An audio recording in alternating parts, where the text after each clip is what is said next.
Coucou, un nouveau sujet, c'est parti, nouvelle vidéo à regarder autant de fois qu'on le souhaite. C'est très important car c'est un sujet vraiment pas facile, l'emprunt pour le calcul écrit. Alors, donc là on est sur de la soustraction. Alors déjà, petite note théorique, donc il y a deux méthodes avec la soustraction écrite. Il y a la soustraction dite par compensation et l'autre par emprunt. Alors moi c'est un choix pédagogique que je fais. Voilà, je choisis l'emprunt et non pas la compensation. En général, j'ai beaucoup de parents, de personnes qui reviennent vers moi et qui me disent « Ah, mais moi j'ai appris à l'école avec la compensation, c'est plus facile, etc. etc. » Voilà. Les deux méthodes se valent, mais moi je trouve que d'un point de vue mathématique, et on ne va pas le voir ici dans la vidéo, je trouve l'emprunt plus logique que la compensation d'un point de vue du procédé mental que l'on doit effectuer. Donc voilà, donc on fait l'emprunt, il faudra s'y habituer, il faudra s'y faire justement. Donc première étape, on voit qu'on a un abac. Cet abac, on va le compléter, donc on va mettre les chiffres dedans et on va les aligner correctement. C'est la première grande règle du calcul écrit, c'est d'aligner ces chiffres correctement. 200, donc 64 comme ceci, et 153 comme ceci. Donc je vois parfaitement que j'ai bien aligné mes chiffres. Les unités sont l'une en dessous de l'autre, les dizaines sont l'une en dessous de l'autre, et les dizaines également, et les centaines, pardon, également. Une fois que j'ai fait ça, j'ai plus qu'à soustraire. Et ici, ça ne pose strictement aucun problème. Pourquoi? Parce que chacun des chiffres du haut est totalement supérieur à du au bas. Donc je peux calculer 4 moins 3, ça va faire 1. 6 moins 5, ça va faire 1. Et 2 moins 1, ça va faire 1. Moralité de l'histoire, 264 moins 153 est bien égal à 111. Première étape. Très facile, procédé que nous avions déjà appris. Là où ça va se compliquer, regardez, je mets cette fois-ci un autre calcul. 467 moins 258. Et vous allez voir que quand je vais aligner mes chiffres, et regardez, je laisse un espace ici, ce n'est pas pour rien. Donc 467 moins 258, vous allez voir que quelque chose ne va pas fonctionner. Quelque chose va nous poser un problème. Alors, quel est ce problème? Eh bien, le problème, tout simplement, ça va être que 7 moins 8, je ne sais pas faire. Je ne sais pas faire 7 moins 8. Alors, si j'ai 7, je ne sais pas en enlever 8. J'ai beaucoup d'enfants qui, habituellement, ils trouvent un truc. Alors, les enfants, ça trouve des trucs. Les gars, vous trouvez souvent des trucs.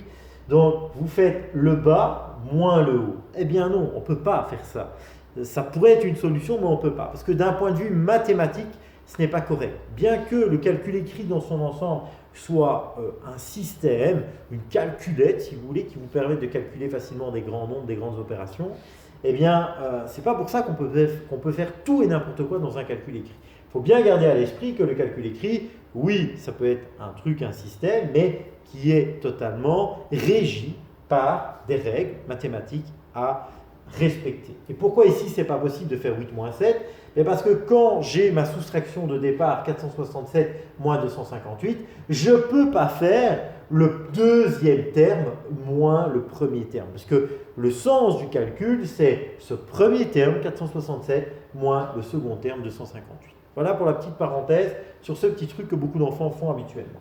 Donc 7 moins 8, je ne peux pas faire, et comme me le dit très bien le nom de mon opération, je vais emprunter. Mais oui, c'est l'emprunt. Donc l'emprunter, ça veut dire quoi? C'est aller chercher à mon voisin, idéalement, chez mon voisin, ce dont j'ai besoin. Alors, donc je vais aller chercher une dizaine, et une dizaine, c'est bien 10. Une dizaine est bien égale à 10 unités. Alors, 10 unités que je suis allé chercher ici. D'accord? Et en effet, j'avais 6 dizaines. Et 6 dizaines, ça fait bien 60. On est d'accord? C'est pas 6, on est dans la colonne des dizaines. Et donc, quand je vais chercher une dizaine, ça fait bien 10 unités. Et donc, ici, il n'a plus que 5 dizaines. Autrement dit, 50. Et j'ai pris donc une dizaine que j'ai rajoutée à mes 7 unités. Et donc, maintenant, je n'ai plus 7, je n'ai pas 10, mais j'ai 17 comme nombre, donc j'ai un ensemble. Alors maintenant que j'ai fait ça, mon problème il est réglé. Pourquoi? Parce que je peux très bien faire 17 moins 8. Le problème ne se pose plus. 17 moins 8, c'est parfait, je sais le faire. Ça fait 9. 5 moins 5, ça fait 0. Et 4 moins 2, ça fait 2. À noter ici qu'on a fait 5 moins 5 et pas 6 moins 5. Parce que j'avais emprunté une dizaine que je suis allé mettre à côté. Et donc, réponse de 467 moins 258, ça fait bien 209. Alors, autre procédé, enfin, autre manière, vous allez voir que maintenant nous allons emprunter de deux façons successives. Donc, deux fois de manière successive. Donc, par exemple, regardez, 462, exemple, moins 274. Donc, quand je vais aligner mes chiffres dans mon abac, je vais... Ah, attention, je n'ai juste pas respecté ce que j'avais dit. Donc, hop, hop, hop, voilà. Donc, j'avais bien dit qu'il fallait laisser de la place au-dessus pour justement effectuer mes emprunts. Donc, 462, je recommence, excusez-moi, 274. Voilà. Donc, qu'est-ce que je peux constater ici? C'est que deux fois d'affilée, eh bien, le chiffre de mon premier terme, le chiffre du haut dans mon calcul écrit, va se retrouver être plus petit que celui du bas. Et donc, deux fois, je vais devoir emprunter de manière successive. Donc, moi, je conseille toujours de faire ces emprunts au départ afin de rendre l'opération correcte et puis seulement de faire les calculs. Donc 2 moins 4, je ne peux pas faire 2 moins 4, donc je vais aller lui chercher, lui, une dizaine, donc il n'en a plus que 5 des dizaines, et je vais à lui rajouter une dizaine, autrement dit 10. Et donc maintenant j'ai 12, et 12 moins 4, je saurai le faire. 5 moins 7, je ne peux pas le faire. 5 moins 7, je ne peux pas le faire, c'est impossible. Donc, je vais aller chercher non plus une dizaine cette fois-ci, mais une centaine, littéralement parlant, mathématiquement parlant, c'est une centaine que je vais aller chercher. Et donc, une centaine, lui, il en restera plus que 3, et une centaine, on est bien d'accord que, ici je pourrais très bien le noter d'ailleurs, qu'une centaine est égale à 10 dizaines. Donc, j'ai totalement le droit de rajouter 10 dizaines ici au-dessus. Parce que une dizaine égale une centaine que je suis allé chercher à côté. Donc j'ai 15 d'une manière nouvelle maintenant, et donc je peux calculer. Alors une fois que j'ai fait ça, je n'ai plus qu'à calculer. Donc 12 moins 4, je sais parfaitement le faire facilement, ça fait 8. 15 et non pas 16 ou non pas 6, parce que voilà, j'ai expliqué pourquoi précédemment. 15 moins 7, ça fait 8. Et 3 moins 2, ça fait 1. Réponse de 462 moins 274 est égal à 188. Donc voilà pour les deux cas de base, les deux cas d'école. Nous allons voir maintenant une petite difficulté qui est liée à cette méthode, et c'est pour ça que peu de personnes apprécient cette méthode, parce que quand il y a un zéro dans l'histoire, vous allez voir que tout se complique un peu. Mais ce n'est pas grave, parce qu'en s'exerçant, en s'entraînant, vous aurez de plus en plus facile et vous ne tomberez plus dans le piège de ce zéro. Alors par exemple, on va mettre un calcul qui sera 809. Imaginons, non, 809 ça ne va pas fonctionner, donc je vais mettre plutôt 807, pardon. 807 moins 208. Voilà.